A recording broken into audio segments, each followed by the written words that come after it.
Good morning.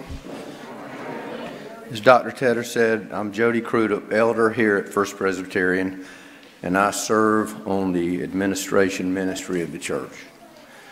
If we look around, we can see so many signs of vitality and momentum at our church, and we can almost imagine the day when the concerns brought about by the global pandemic have lost their hold on our faith community. Last Sunday's Creche Festival was a snapshot of how our Welcome Center can function as a gathering and fellowship space, and there was tremendous energy in that room. Our children's program is gaining momentum, with programs now attracting more children than we served even before the pandemic.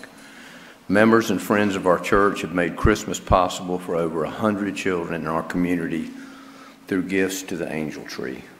Our day school is open, fully staffed, and serving parents and children with preschool and after-school care when neighboring churches have had to close theirs due to budget concerns. We are seeing numbers on the rise in worship attendance and in adult participation in Bible studies, faith formation, and special events, and church is back. And here it comes. But in one area, COVID still has a grip on our church, and that is in the area of regular giving toward the annual budget. Our fourth quarter budget projection based on giving in October and November is woeful. We are over $100,000 behind. That's over 10% of our church budget, where we need to pay our bills, pay our staff, and keep our church open. I'm not here to scold anyone, but I do want to remind everyone of what Jesus says in Luke 12:48. From everyone who has been given much, much will be demanded. From the one who has been entrusted with much, much more will be asked. I'm here today to ask you to do three things. First, pray for our budget situation and ask God to make a way where there seems to be no way.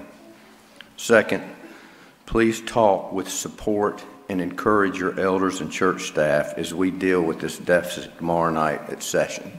I shared a story about 3 years ago, and I think it's worth sharing again. When Elliot and I first moved to Anderson, we were very young and had young children, and we had a neighbor who was struggling financially.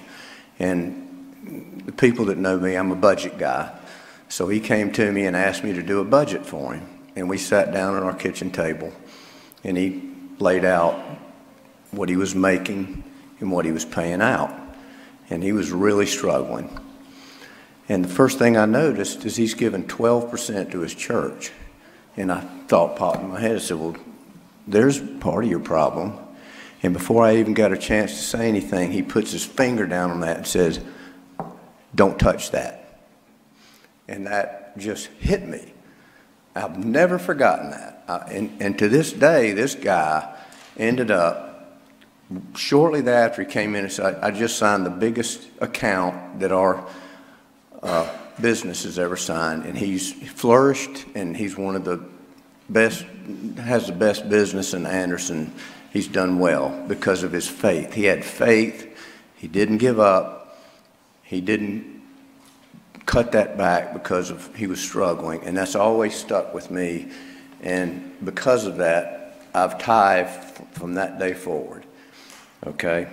So I know part of the problem is attendance, and today we've got a good crowd here, but I've had friends that tell me because of the pandemic, I like watching on TV in my pajamas and all that, and that's great, but just because your pajamas don't have pockets, I'm talking to you on TV, doesn't mean you can't reach for your wallet. So let's get this thing turned around. Thank you.